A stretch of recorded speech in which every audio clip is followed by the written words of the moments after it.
Let me take a moment and talk about Riverside.fm. It allows you to record studio quality audio and up to 4K video. When you need to record audio and video, Riverside.fm can do it. So if you're looking for a hero platform for all your recording needs, from podcasts to webinars to any video content, Riverside.fm. I've got a promo code for you where you'll receive a 30% discount on the first 3 months of your subscription. I'll give it to you twice. The promo code is SHIPIT. All one word, SHIPIT, and you'll pick up a 30% discount on your first 3 months of your subscription. Riverside.fm. It may be one of the greatest moments in sports history, definitely in football history, and absolutely in professional football history. The Immaculate Reception happened December 23rd, 1972, and we have Rich Shmelter here to talk all about it in just a moment. This is the Pigskin Daily History Dispatch, a podcast that covers the anniversaries of American football events throughout history on a day-to-day basis. Your host, Darren Hayes, is podcasting from America's North Shore to bring you the memories of the gridiron, one day at a time. So as we come out of the tunnel of the Sports History Network, let's take the field and go no huddle through the portal of positive gridiron history with PigskinDispatch.com. This podcast is part of the Sports History Network, your headquarters for the yesteryear of your favorite sport. You can learn more at sportshistorynetwork.com. Hello, my football friends. This is Darren Hayes of PigskinDispatch.com. Welcome once again to the Pig Pen. We have a great episode here, and it's very appropriate because we are airing and releasing this episode on December 23rd. And guess what that is? It is the 49th anniversary in 2021 of the Immaculate Reception. And we are bringing in an expert on the Oakland Raiders and LA Raiders and Las Vegas Raiders, Rich Shmelter. Rich Shmelter, welcome back to the Pig Pen. Thank you, Darren, and I'm looking so forward to getting dirty in that pig pen with you today. Yeah, I think we'll be rolling in the mud a little bit here because I think we're coming in two different sides of this most famous play in probably football history. Right. It's from Steeler country, it's the Immaculate Reception. From the Raiders' point of view, it's the Immaculate Deception. Immaculate Deception. Ah, okay. That was colorful, wasn't it? Yeah, definitely was. Was.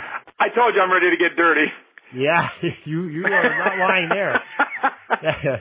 But Rich, you've been pretty busy. I mean, we've had you on in the past here on the Pig Pen, and we know you wrote some books, and some of them even on the Raiders. But now, from what you're telling me before we came on air, you have a podcast on the Raiders too. Maybe you could tell us a little bit about your books on the Raiders and your podcast. Right, I did an interview on the Raiders for my Raiders book back in February of this past year. And I was asked if I would be interested in doing a podcast on the Raiders' history. So, geez, I almost fell out of my chair. I never dreamt of anything like that. And I was able to put it together. And the first couple episodes, I was pretty darn nervous, And but then I worked it all out, and I'm having the time of my life with it. It's called Flashback. And I couldn't use the word silver and black flashback in print because the Raiders own that.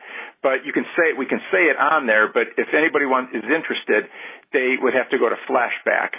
And they range from 15 to 20 minutes, and I talk about a certain topic from the Raiders' glory days, from the 60s through the early 90s. Okay, now can they find Flashback on any podcast provider? Is there a special website or anything to go to? Right. All that they have to do is punch in Raiders, plural, Raiders Fan Radio, and just punch in and just look for the Flashback episodes. There's 19 of them, and I'm ready to do my 20th. So by the time this airs, I should have the 20th episode out. Oh, okay. Nice. Very good. Well, congratulations on that podcast. And thank you so much. And maybe you could tell us a little bit about your books that you have out on the Raiders and football in general. Right. I have the book that I wrote to commemorate the first 50 years of the Raiders from 1960 through 2010. And it's called The Raiders Encyclopedia. And it covers basically everything. I don't mean to sound like this, but they call it the definitive history of the first 50 years of the Raiders. So I thought that was pretty cool, to be linked to it that way. And It covers everything, every player, every game, every person that scored a touchdown, Raiderettes, executives, you name it, it's in there for the first 50 years of the Raiders. And that started my encyclopedic work, and I also did one on the first 50 years of the Lakers in Los Angeles, 125 years of USC football, and then the first 60 years of the Dodgers in Los Angeles. Prior to that, I did a book on the Cleveland Browns when the Browns were coming back to town in 1999. That's what started it all. And then I did a book called Chicago Assassin about Machine Gun Jack McGurn, who was the top trigger man for Al Capone during the Prohibition days in Chicago. And each of them is they're like having your children, where you love them all equally but differently, and that's how I feel with this. It's like I love them all equally but differently. They were all just a pure joy to work on. Well, and you have quite a wide array of topics that you're writing about too, so that's pretty interesting too. It's keep you on your toes. I'm delving into Hollywood history now. I'm working on a few projects on Hollywood history, and I'd like to turn some of them into possibly the podcast also. And I have a championship diary series project going, dealing with different teams that won championships, and the struggles that it took, because it wasn't all lollipops and moonbeams for these teams. They had to go through injuries and personal problems and all. And they're going to be quick hitting books, about 50 to 60, 70 pages, and it's going to cover all. It's a diary. It's just a diary of the seasons, and they're just a lot of fun projects. A lot of fun projects coming up. I'm very excited. I feel like I'm 10 years old again. I just I love it. The modern technology is absolutely amazing to me. Yeah, that definitely is. You have to keep us posted on that and anything new you have coming out, and we'll make sure we get it out to our listeners and readers on our websites here. So, yeah, congratulations on that. Oh, thank you, my friend. I appreciate it. Yeah, but we've brought you in for a certain task today, because we want to talk about what NFL Films says this play is both the greatest play of all time in football history and probably the most controversial play of all time. And I think we'll probably get into a little bit of that controversy here with you from a Raiders standpoint. And I'm, apologetic to the Steelers. Not apologetic on this play, but I'm an apologist for the Steelers, a fan. And I think we'll have some interesting talk here on this great play, because it's definitely shaped probably both franchises in a good way. Oh, it did. And before we get into this, I just want to say that to any Steeler fans that are listening, I absolutely respect the Steeler organization. I respect what they did in the 70s. I didn't like them because of what they did to my beloved Raiders, but the Raiders got revenge on them a few times. But when you look back in history through a more mature mind, if you want to say that my mind's mature, my family would probably say different. But through a more mature mind, we'll go with that. They were just an incredible team. So, I have the utmost respect for them. However, I still, bleed silver and black. I'm under the firm opinion, even though I was a kid, just like you were during the 70s games, but those two and probably the Dallas Cowboys, that latter half of the 1970s decade, those were probably the best three teams in football by far. And all three of them had some great games against each other. Oh, absolutely. It was a era of bully on every corner, on every street corner. I mean, and the bullies being, every division. You had your Dolphins, you had the Steelers, of course, and the Raiders in the AFC, and then, like you said, Dallas, and then Minnesota in the Central, and then Los Angeles in the West. So I mean, every year you could pretty much count on it, or anytime you wanted to watch a game, you knew it was either going to be one of those six teams that were going to be on TV.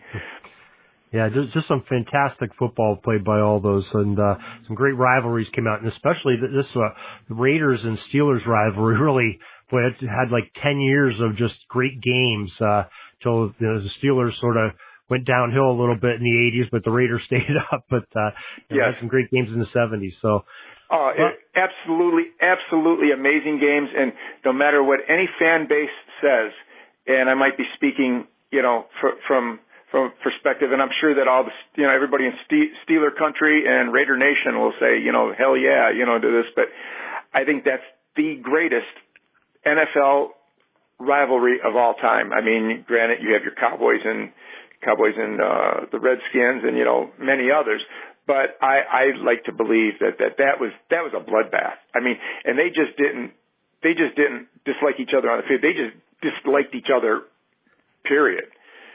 You know, I mean, and it was just, and it was shown on that field. And you know, both teams were just nasty teams.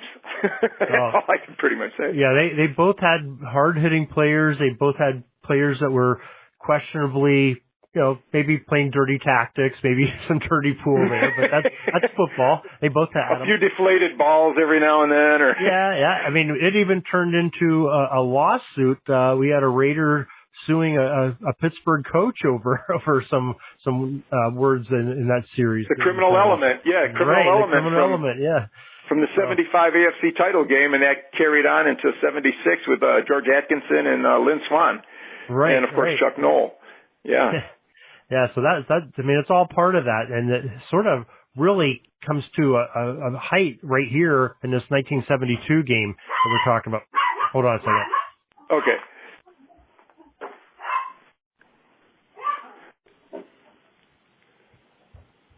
Sorry about that. One of my wife or my daughter just came in the door, and the dog decided to go nuts. We're fine. I'm locked away in a room off to the corner of the house, so I should be okay. I thought I was too, but the dog's got to be, you know, right here all the time. Okay, let me start that over again then. Sure. So yeah, we had some great things that happened during that 1970s, including all those that we just talked about. But sort of the thing that's really ignited everything with the heat between the Steelers and Raiders probably happened in this 1972 season. But they met before that. You know, the Raiders, of course, came from the old AFL. The Steelers were an NFL team, and the Steelers, Browns, and Colts were the three teams that went from the NFL and flipped over into the AFC to play with the AFL teams. So we had our first meeting. You were talking before we got going here between the Raiders and Steelers. Maybe you could tell us a little bit about that. Right, that game happened in 1970, and the Raiders won that game. And then in 1972, the Steelers won the regular season game. So they went into that playoff game at one each. And this was, you know, the winner take all type thing, best 2 out of 3, if you want to say that. But, you know, it meant a lot more than that. The implications were a lot greater in the playoffs. Yeah, it's really interesting that the first game of the season, 1972, was the Steelers and the Raiders, and it ended up being a 34-28 game. So there was a lot of points scored in that game. So I think there was some anticipation coming into that playoff game, which was the wild card game. I think they only took 3 teams from each conference into the playoffs back then. Right. Well, they took the Cleveland Browns were the wild card team. Oh, were they? Okay. Yeah, Pittsburgh won that division. First time they ever won a division in 72. And Cleveland was the wild card team, and they almost knocked off Miami in the first round of the playoffs. Okay. So these were the 2 other division winners playing, and then the wild card team played the top seed, which would have been Miami for their end of season that year. Okay. Gotcha. Okay. So I think they were probably going into this game, there had to be all the hype that there was going to be a lot of offensive firepower, having a 34-28 game, you know, earlier in the season between the two. And sure, you had that. You know, you had a great rookie in Franco Harris, and Terry Bradshaw was just starting to, you know, I wouldn't say blossom. You know, he had a few struggles a few years after that, but he was starting to, you know, come into his own as the leader of that team, you know, as far as on offense. So, and he didn't have the weapons at that time that he had a few years later when he had, you know, Swan and Stallworth, but he had great talent behind him, and of course that defense was just started. That defense was the unit that was really blossoming at that time. Yeah, I think probably both defenses really came out to play in that playoff game because we get into that game. It was played in Pittsburgh. December 23rd, 1972, and the first half of that game, it was scoreless at halftime. Right. I think the Steelers had an opportunity to kick a 31-yard field goal. It was a 4th and 2 play, and they decided to go for it on 4th and 2, handed the ball off to Frenchie Fuqua, who was stuffed at the line by Jack Tatum, and it's sort of a foreshadowing of a collision that would happen later in the game between those 2 players. Right. That was a heck of a secondary called the Soul Patrol with Willie Brown. Well, that was before Skip Thomas got there, but you still had, Atkinson and Tatum and Willie Brown. I mean, that was just an incredible secondary. Yeah, it's very, very hard hitting. The Raiders really like to hit, and that was the rules back then. The defensive backs, you could pound on the receivers a little bit back in those days. You didn't have the illegal chuck rule or hitting within the first 5 yards back then. You could hand check and get away with it a little bit more than you can in the modern era of football. Oh, absolutely.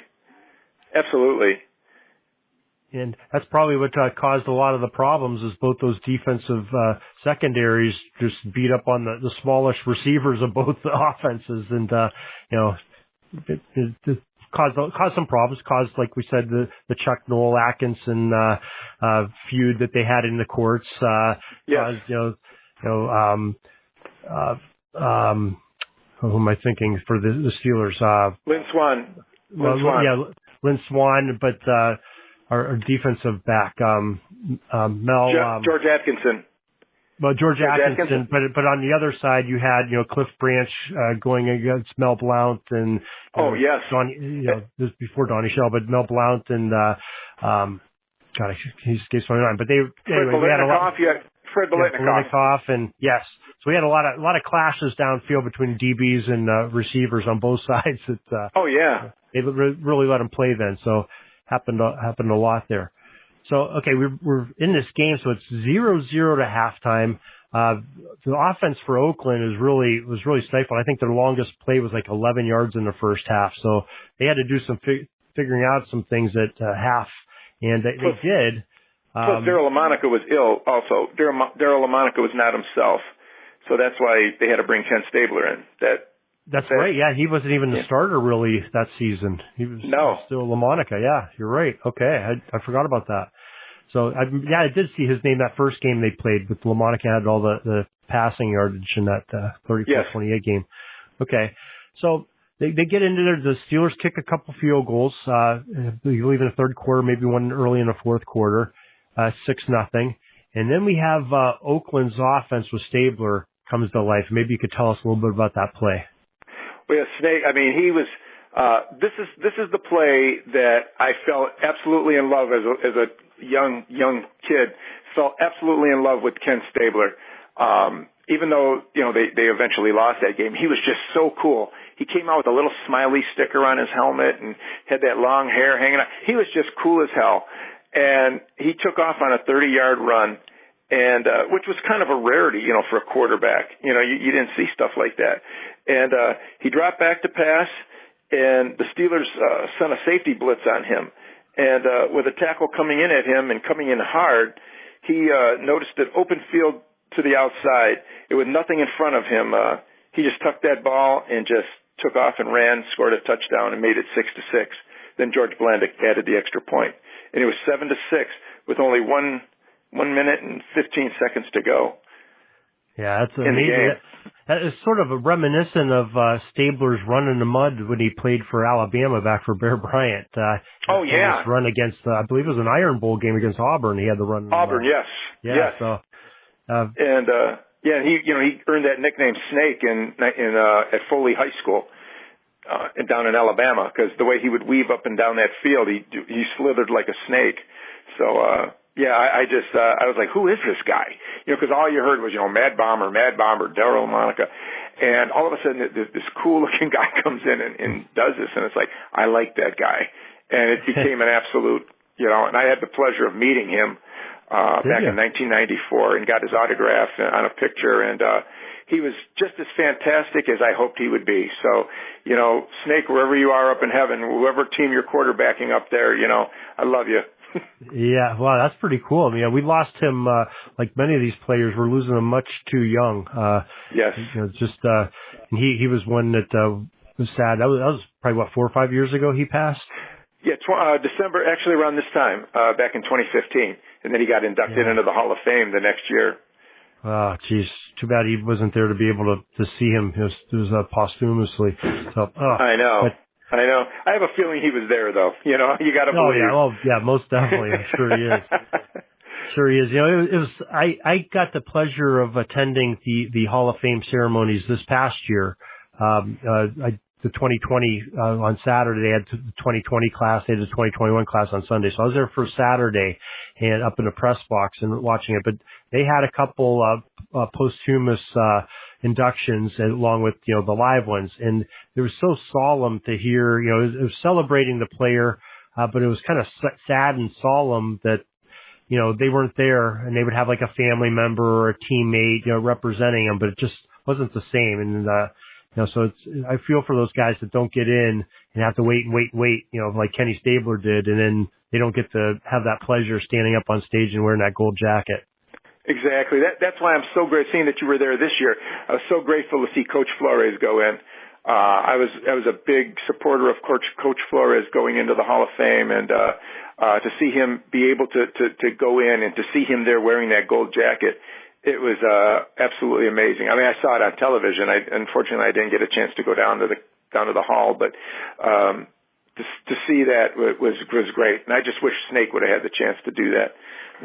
Yeah, absolutely. So, okay, so we have a 7-6 ball game, a little, a minute and some change left, and the Steelers get the ball on the kickoff, and they sort of get shut down the first 3 plays. It gets down to it's 4th and 10, and they're at their 30-yard line, I think they were. 40-yard line. It was 40-yard line. They started the drive on their 20. And then Bradshaw threw 2 passes for a gain of 20 yards. And then his next 2 completions were knocked down by safety Jack Tatum, ironically. And then he was staring at a 4th and 10 situation with 22 seconds remaining. And I'll let you take it from there. Well, okay, we know we have, Bradshaw goes back to pass. He has a tremendous pressure, coming at him. I believe the players here, I wrote down here who they were. Tony Klein, yes, Horace Jones, and Otis Sistrunk. Right, and so they sort of push Bradshaw, who's right-handed, they push him to his right. So he's sort of scrambling around there, sort of a zigzag line, and finally he finds his feet and just lets one fly sort of towards the middle of the field, down around the opposite 35-yard line. His intended receiver was Frenchie Fuqua, John Fuqua, number 33. Yes. And very close to him is Mr. Tatum once again, who, like you said, just knocked down a couple passes on the plays earlier. And there was a collision between the players. There's the ball gets mixed in there somewhere, and it gets deflected back towards the Steelers' goal line that they're defending. And out of nowhere, most famously, a running back, Franco Harris, who's a rookie that season, somehow grabs the ball. I'm telling you from the Steelers side, and gets a couple key blocks and is down the left sideline into the end zone, and pandemonium hits Pittsburgh. So why don't you describe what, from a Raider standpoint, what you remember from that? Okay, it was. Now, Otis Sistrunk almost had him on that. I did do my homework on that, too, when you sent me the video. Mm-hmm. Okay. So I did my homework on that, and I was looking. And now Phil Villapiano, the one linebacker, he was covering Franco Harris. But when Bradshaw sprinted to the left side, both Franco and Villapiano went to the right. He left Franco alone when Bradshaw threw the ball, and he saw the ball going toward Fuqua and Tatum. And so he just figured, okay, it wasn't going to Harris, and that's when that collision happened.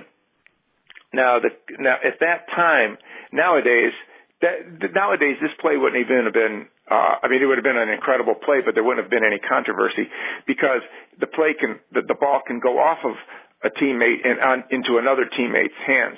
At that time, the ball could not hit. It could not hit a Steeler.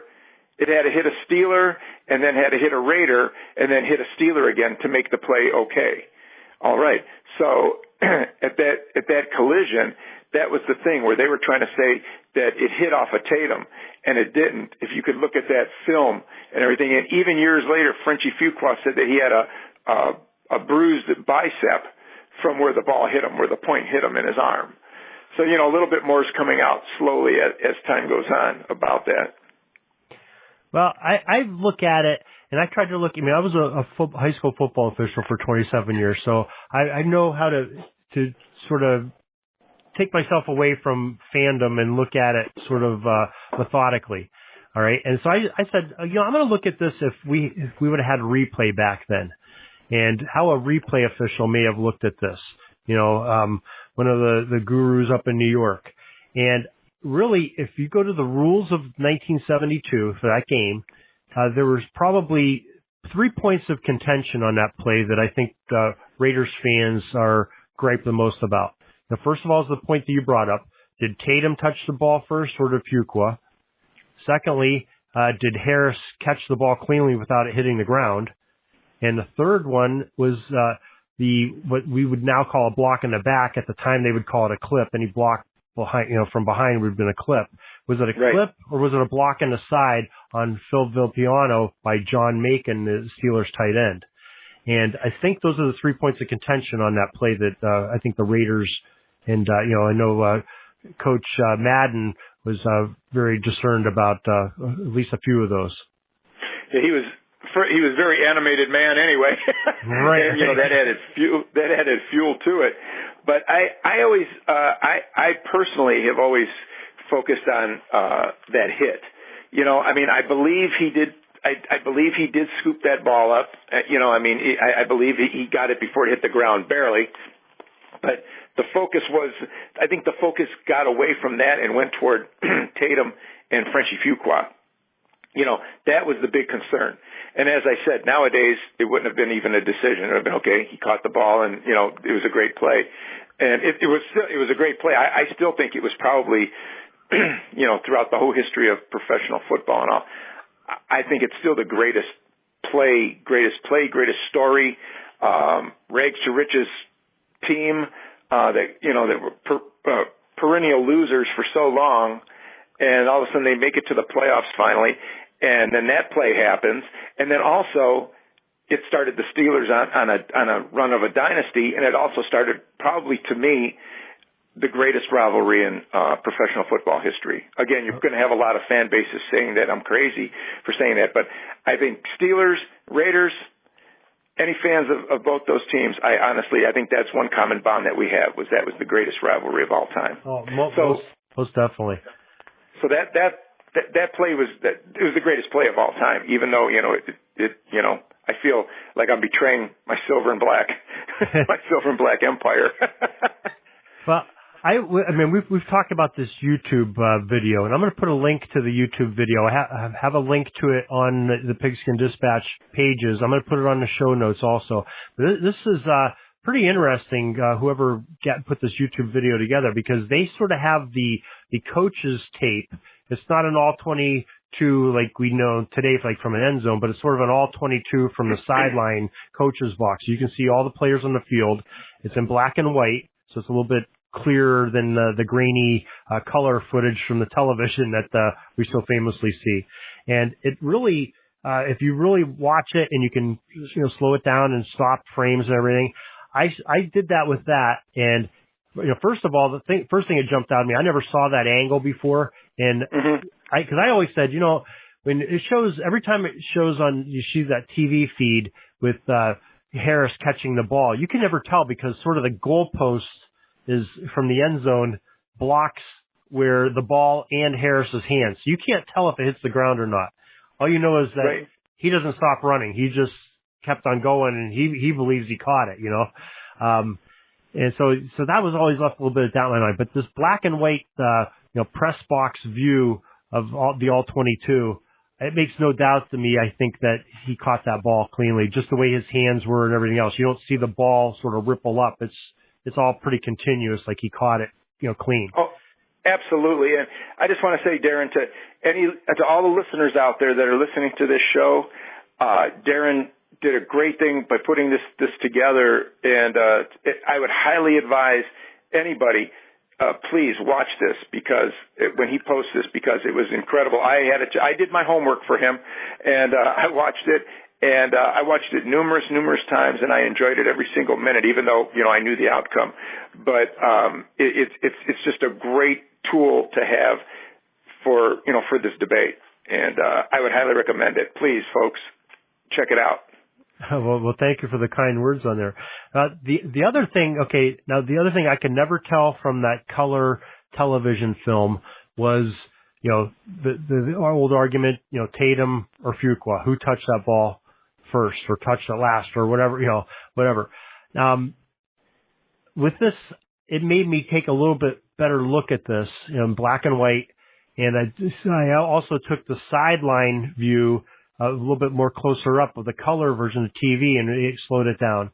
And there's a point, I think I sent you a snapshot photo of it, and because of copyright, I can't put this on the website. I wish I could, but I don't want to get in trouble with the NFL. The NFL, you don't want to take them off. Yeah. Well, they own it. It's their right to display however they want. It's not my right to do anything but talk about it. Right. So, but I sort of tried to slow this down, and there's one frame that I found where the ball is probably a foot over top of Fuqua's head, but it's very close to Tatum. So I think that with the trajectory of that ball after impact, the way it went backwards, I almost have to believe it hit Tatum first off a shoulder pad or something hard. I don't think it hit his helmet, but I think it maybe hit his shoulder pad, and then Fuqua was sort of right in there. Split second later, they collided. But I think Tatum's full momentum hit that ball, and that's why it went back so far in the air. That's my personal judgment. I'm trying to be, not saying it from a Steelers point of being a homer on it, but I really believe that they got that call right. And that's it's hard for me to argue with someone who is very astute like you are, and you were a referee. So, but I excuse me, I still feel that like I said, that the more that I looked at it, I looked at it from another perspective. Of course, I'm looking through it through silver and black glasses, where you're looking through it through black and gold. So that's the beauty about all this, Darren, is, we could agree to disagree, and we can debate all this and everything like that. But at the end of the day, I respect you, and hopefully you respect me. I absolutely do. That's why I want you on here, because I want to try to get to the bottom of this and have both sides, be represented here, because this is such an important play, and it's so much fun to talk about. I mean, that's the amazing thing. Like I said, it had so much impact on the Steeler organization and the Raider organization also. And I want to just get into something after we finish this up about what would have happened if the Raiders would have won that game. But that's for a few seconds after this. But I truly believe that once he went into the end zone. Now Tom Flores was an assistant coach at that time. He was the receivers coach for the Raiders at that time, and he was looking down from the press box, and he saw all this stuff going on, and he was like, okay. Why did the referee went over, and they're looking at each other like, what the heck is going on? He went to a telephone and he started talking to somebody. Now, they didn't even have instant replay at that time. But by then, all these Steeler fans were rushing out onto the field. And if that was in Oakland, would that have happened? And also, you had this town that was just a frenzy about football at that time, because they suffered through year after year since 1933. So you're looking 39 years, 39 seasons of just horrific football. That's their first postseason win. Do you realize that? Oh yeah, I believe they were in the playoffs. I believe in I think there was a tie. 1947. 47 against the Eagles. But they lost that game. Yes. And so, I mean, these fans were frenzied, and I believe that the officials, I can't remember the source that I heard this from. I don't know who told me this, whatever, but they heard it somewhere or read it somewhere that the officials were like, if we said that Pittsburgh, that it went against Oakland, or that it went in favor of Oakland, they would have never got out of Pittsburgh alive, the officials. So it's like, hey, you know what? Touchdown. Well, I mean, I believe there's probably some truth to that. I mean, he definitely, I believe the official's last name was Smirker, and he was kind of a famous, he had some other controversial things happen during his career. He was sort of like the Ed Hockules of his day. You know, he was sort of the spotlight official, but things sort of didn't always go right with him. It was controversy when he officiated. But he did go into the Pirates dugout because it was at Three River Stadium. The Pirates played there during the baseball season. And so he went in there and used the phone, reporting. This has been multiple reports from both, Steelers papers, national syndicates, and, Oakland newsmen that he did that. And then he came back out onto the field, from what I understand, and then signaled that it was a touchdown. With pandemonium, people all over the field, they're trying to get him off and everything. So I think there were still a few seconds left on the clock after Harris crossed the goal line, if I remember it correctly. Yeah, but just a mere few seconds were left.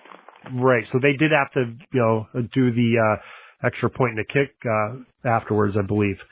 Yes.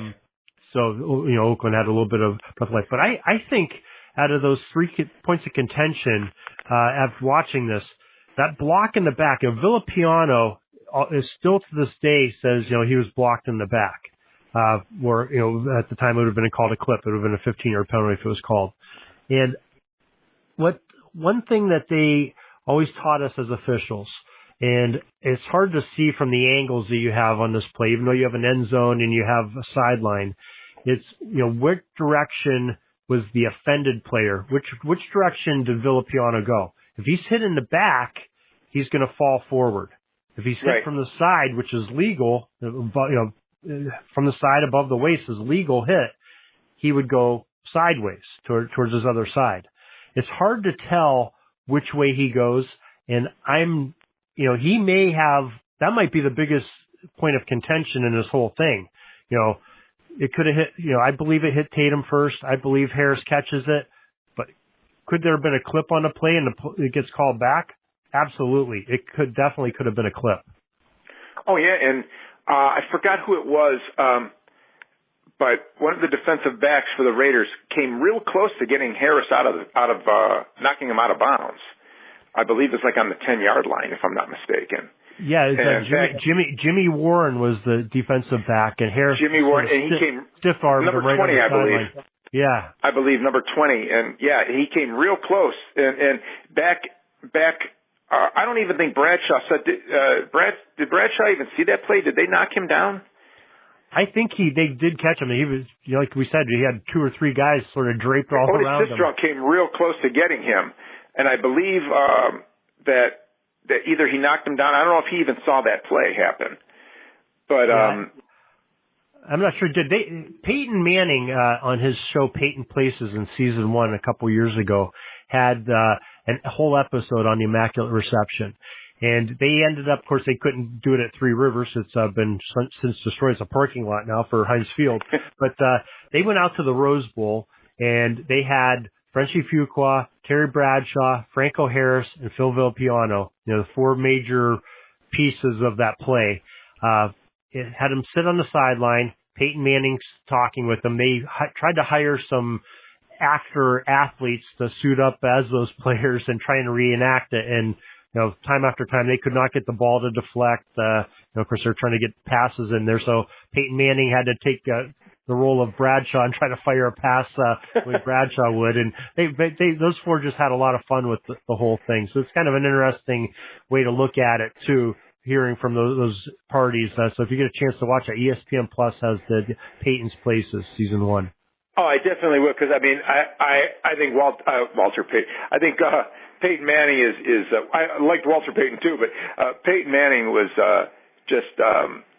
he cracks me up. I think he would be like perfect for a sitcom, as the lead of a sitcom. I just think he's great.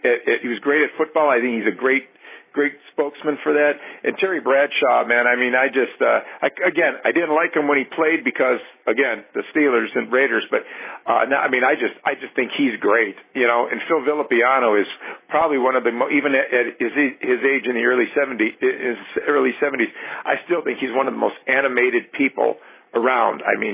He's somebody you want to just sit and have a drink with and just laugh your butt off. those two, Fuqua and Villapiano, they were having some fun with each other during the whole thing. So Villapiano's the whole time saying, Frenchie, we know Tatum touched it, you didn't touch it first, and so Frenchie's sort of wearing a button-down shirt or something, or maybe he's wearing a jersey.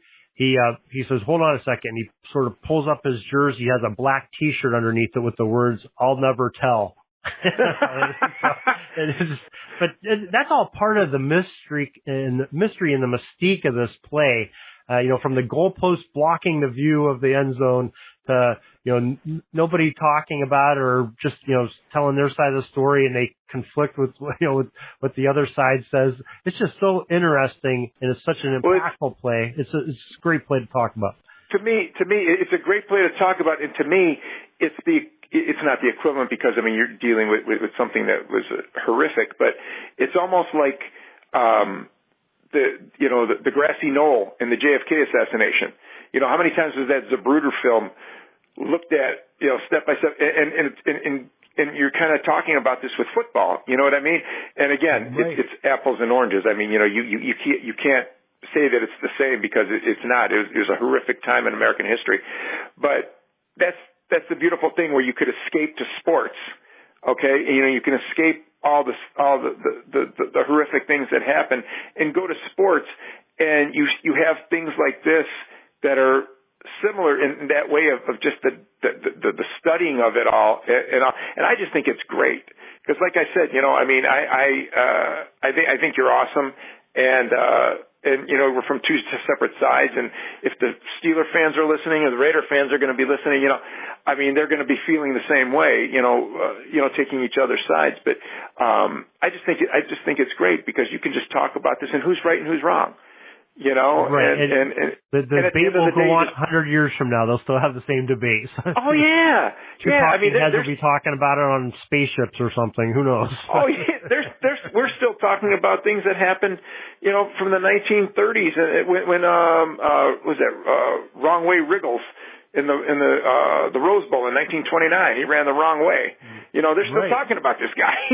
Right. 92 years later. Jeez. Yeah, so the called shot by Babe Ruth. Sports is just an incredible diversion.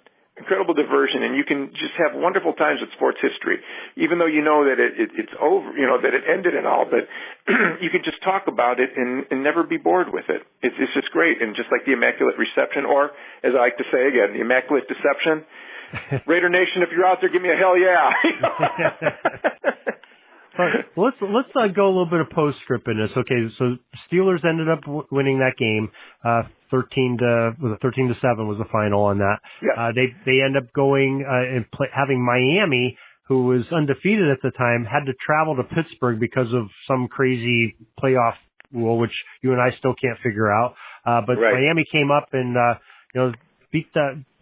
Definitely beat Pittsburgh the next week and went on to play Washington in the Super Bowl and win that and have their undefeated season. So that's what happened now. So that was not one of the Super Bowl seasons for the Steelers. That happened a couple years after that when they played in Super Bowl IX and played Minnesota. But so this was a couple years before that. Sort of the young Steelers were youthful and getting their feet wet here a little bit. And so were the Raiders. Raiders were a young team. Like you said, Stabler was just having one of his first starts in that game, and right. Monica was the quarterback of choice for the Raiders earlier in the season. So very interesting how these they collide, and they clashed in more playoff games throughout the 70s, like we talked about all the way through. They seemed like every year was one of those two vying for the Super Bowl from the AFC side. Even with Miami, now when I was saying earlier that I'd like to discuss this real quick with the Raiders. I think had the Raiders again. Now I'm talking from a silver and black dreamland of mine. But if the Raiders would have won that game, I would assume that the game probably would have been played in Miami. Then I would imagine. I wouldn't even know.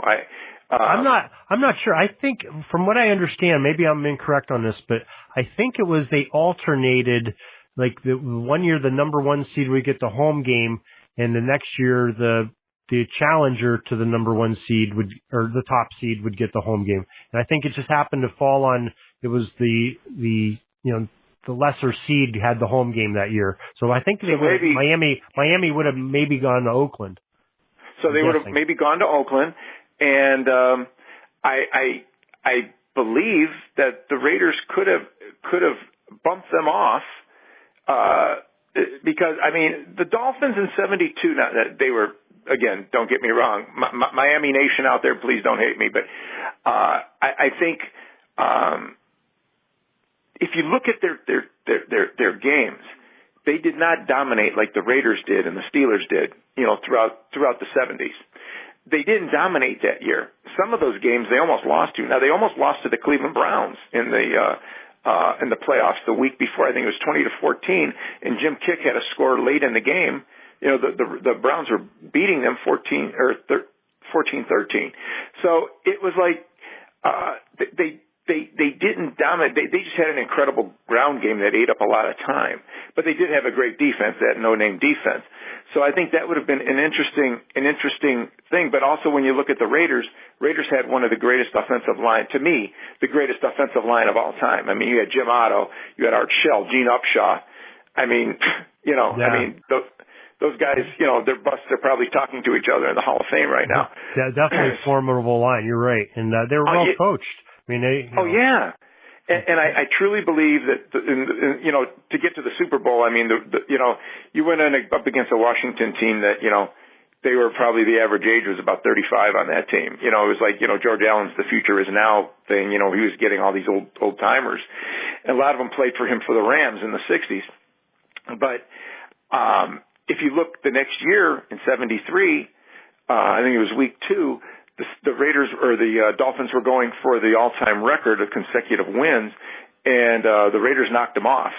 It was 12-7, but they had to play them up in Berkeley, California, because the World Series, the Oakland A's were in the World Series there, so the Raiders couldn't play at home, so they had to go to Berkeley, California, to play that game, and they bumped off the Dolphins. Of course, the Dolphins came back and beat them in the AFC Championship game down in Miami. But again, who knows what would have happened? And I still think the Steelers would have still had that dynasty. I still think the Raiders and Steelers rivalry would have still gone on, but maybe not as heated as it turned out to be, thanks to Franco Harris. And I thank you, Mr. Harris. I thank you, Mr. Harris, because you created an incredible memory, even though I don't think it was legit what happened, but in reality and everything like that, he created an incredible rivalry, incredible dynasty, and I tip my hat to him. Yeah, I mean, think about that. So if that play doesn't, something happens that score doesn't count, or they don't, whatever, and that game ends. It's a 7-6 playoff game with two pretty strong offenses. That is still going to be probably one of the greatest playoff games in NFL history. Forget about the Immaculate Reception. It's still going to be a great game that people probably are going to remember. 7-6 defensive standoff in the 70s. Oh, my goodness. Oh, yeah. That's tremendous. On a cold day on AstroTurf in Pittsburgh. I mean, how much more Americana can you get? Probably the blast furnaces were going in Pittsburgh, that area. They were still producing a lot of steel at that time. That's for sure. Yeah. It's just totally like that movie. All the Right Moves with Tom Cruise. Mm-hmm. He was a high school kid in Pittsburgh and high school football player, and that's what I think of with that. And it's just. It was just absolute Americana. Football is America's game, played in a city that was Americana. And it was great. It was great, and like I said, it created so much, and gave back so much to us fans who are still talking about it 49 years later, like it just happened yesterday. Yeah, that's fantastic. All right, I guess before I let you go here, why don't you give us one more time how people can listen to your podcast on the Raiders and the names of your books and where some people can purchase them at. Okay, it's easy just punch in my name. It's if you do that, or if you should just go to one book, you just go to like Amazon. They're all available on Amazon. The Raiders book is just called The Raiders. If you just punch in The Raiders Encyclopedia, and you'll see it come up, a picture of Snake Stablers on the cover, which I had nothing to do with that, but I just thought that was really cool that they put him on there. It's called the Raiders Encyclopedia. That'll come up, and you'll see my name on there, Richard J. Shmelter, and then it'll link up all the other books that I've done, whether it's the USC one, the Lakers, Dodgers, and, of course, if you're interested in the Gangsters, Chicago Assassin, or if you can even find a copy of the Cleveland Browns one, it's called the Browns Cleveland's Team. So they're all out there.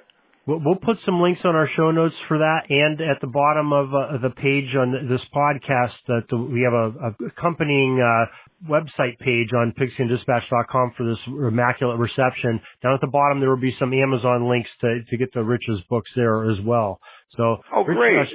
Rich Shmelter, we thank you very much for taking the time to talk about this very famous play and to sharing your opinion on it, and hope to talk to you again real soon. Darren, I look forward to it. Thank you, my friend. And we didn't get as dirty. I think we got a little dirty, but I think we both came out unscathed on this one. Yeah, I think so. It was a lot of fun. Thanks a lot, Rich. Thank you, Darren. I appreciate it. Peeking up at the clock, the time's running down. We're going to go into victory formation, take a knee, and let this baby run out. Thanks for joining us. We'll see you back tomorrow for the next podcast. We invite you to check out our website, pigskindispatch.com, not only to see the daily football history, but to experience positive football with our many articles on the good people of the game, as well as our own football comic strip, Cleat Marks Comics. Pigskindispatch.com is also on social media outlets, Facebook, Twitter, Instagram, and don't forget the Pigskin Dispatch YouTube channel to get all of your positive football news and history. A special thanks to the talents of Mike and Gene Monroe, as well as Jason Neff for letting us use their music during our podcast. This podcast is part of the Sports History Network, your headquarters for the yesteryear of your favorite sport. You can learn more at sportshistorynetwork.com. Are you having a hard time figuring out what to get Dad for Father's Day? You should check out Row 1 Brand's Vintage Pictorum Gallery. They have America's best sports art. With over 7,200 historic sports prints, you're assured to find something unique for Dad this Father's Day. Instead of a boring old tie, get him a historic baseball photo taken by Henry High Sandom at the historic Polo Grounds Stadium in New York City during the 1894 Temple Cup. Or, if he's an NFL buff, check out the 1963 vintage NFL poster. These are so good looking that you'll be amazed how they turn out. Shop now at sportshistorynetwork.com/row1 and save 15% off your order.